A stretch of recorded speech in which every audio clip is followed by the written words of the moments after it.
Pain is debilitating, but unfortunately most of us, especially as leaders, find times we are in pain, but we still have to keep working. We can't stop. I've had a serious chronic back issue for over 20 years. And so today I want to talk about how having back pain has challenged my leadership. Like I said, I actually got a back injury while I was about 17 years old. Unfortunately, I came back to work too early. I was immature. I didn't know what I was doing. Unfortunately, the business I was working for threatened I would lose my job if I didn't come back. Didn't do my recovery properly, and I've suffered with the pain ever since. It's on and off. It gets bad. It gets better. It gets worse. I struggle with back pain, serious back pain, and it does affect my work. And there are a number of ways in which it has actually challenged my leadership, but has made me a better leader. The first way in which having back pain has challenged my leadership is I've just learned to push through. You know what? As leaders, we face pain, whether it be physical pain, emotional pain, mental pain. We face pain, right? We face pain every day. That's the joy of being a leader. We're at the front. We usually take head on most of the brunt of the opposition that is facing us, most of the frustration, most of the pain, and we just have to learn to push through. I've learned that I can't just sit down and just let my back pain get the best of me. Otherwise, I won't get any work done, because it will be days or weeks sometimes until I actually get any work done. And so I have actually learned to be able to push through. I've been able to learn to be able to push through my pain and still get work done. Now, it isn't the most productive, but I still push through. It's better than not getting anything done. And as we're pushing through as a leader, what I've found, one of the keys is to keep it to yourself. Keep it to yourself. We don't want to be a burden to other people. Now, I let people know that I've got a bad back, or if I'm having a bad day or whatever, I'll let people know, oh, look, I can't really do that, or I can't pick that up, or I'm having a bad day with my back today. I do let people know, but I keep the pain to myself. And like when I'm in pain, it's not like I'm like, oh, I'm so sore. I'm in so much pain. Oh, life is so hard.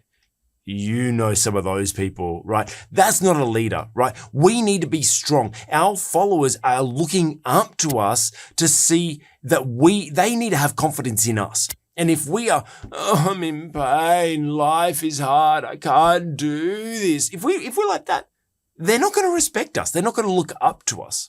So when you're in pain, you have to push through. You have to push through whatever type of pain, physical, emotional, whatever. We just have to push through, because that's what makes a leader a leader. Otherwise, look, there are so many people in this world that had great opportunities, but just weren't able to push through the pain. Weren't able to push through the pain of rejection, weren't able to push through the pain of things going wrong, weren't able to push through the pain. And there's all these broken dreams along the way. And we know all these people that have all these stories of woulda, coulda, shoulda, but they weren't able to push through. And so I actually believe that one of the keys that has actually made me a better leader is the fact that I have learned to push through the pain, push through the physical pain, push through the emotional pain, just push through. And that is one of the keys of being a leader, is being able to push through, but keeping it to yourself.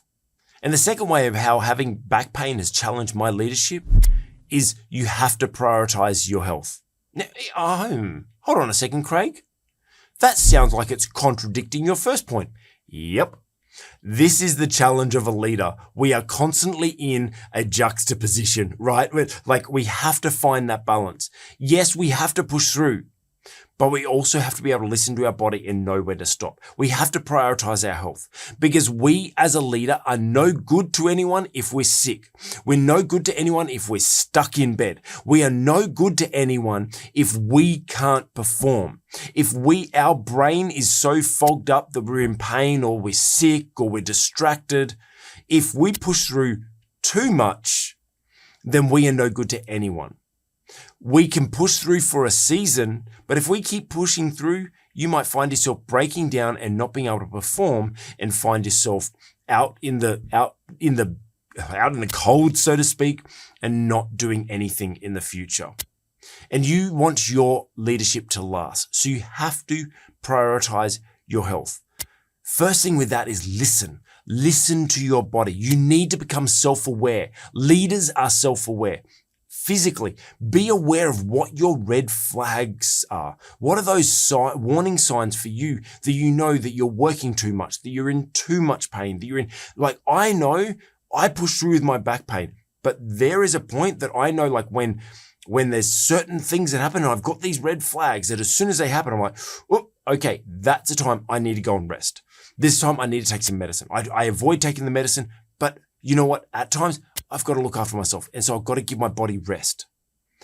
And so we have to push through, but we also have to listen to those warning signs. We have to know, and those warning signs can also come from those around us as well. Our loved ones, listen to them when they say, hey, you're getting too grumpy at things. You're getting too angry over nothing. You should be able to see those warning signs, but they see them too. And so listen to those loved ones, listen to the warning signs to make sure you prioritize your health. How can we prioritize our health after listening to the warning signs? Is make sure you learn to delegate. You can't do everything yourself. And so what I've done is now, because I actually have a bad back, I've now been forced to delegate so much more of my work because I can't carry that anymore. I can't do where I used to just kind of do everything and do it quickly and I throw everything, I load up everything and carry it up. And now I'm having to delegate or use systems and processes to do things rather than just relying on myself. Because if I have a bad day, I need help. I need someone else to do it. Or if I have a bad day, I need things to still operate without me. And so my encouragement to you is to be able to push through that pain. You also need to prioritize your health. And so that means you need to delegate. Don't be the man, right? You don't have to be the man and do everything. And when I say the man, I mean the woman as well, right? Like you as a leader don't have anything to prove to anyone by you doing everything. The better leader does nothing. Oh, when I say nothing, like we're over everything, not in everything, like I said in my last video. And so make sure that you are prioritizing your health, and that comes with looking for the red flags and delegating to other people. So how having back pain has challenged my leadership is, one, it's forced me to learn to push through the pain. We need to push through the pain to be great leaders, but we also need to prioritize our health and delegate, listening to the warning signs as well, so that we can be great leaders for a long time. Hey, if you've enjoyed that, give it a thumbs up. And I'd love to hear in the comments, maybe you share some of the challenges that you have had to push through, and you found that once you push through it, you got much better results where you saw other people just fall by the wayside and give up and not push through. And hey, if you want to see more content like this, consider subscribing to this channel.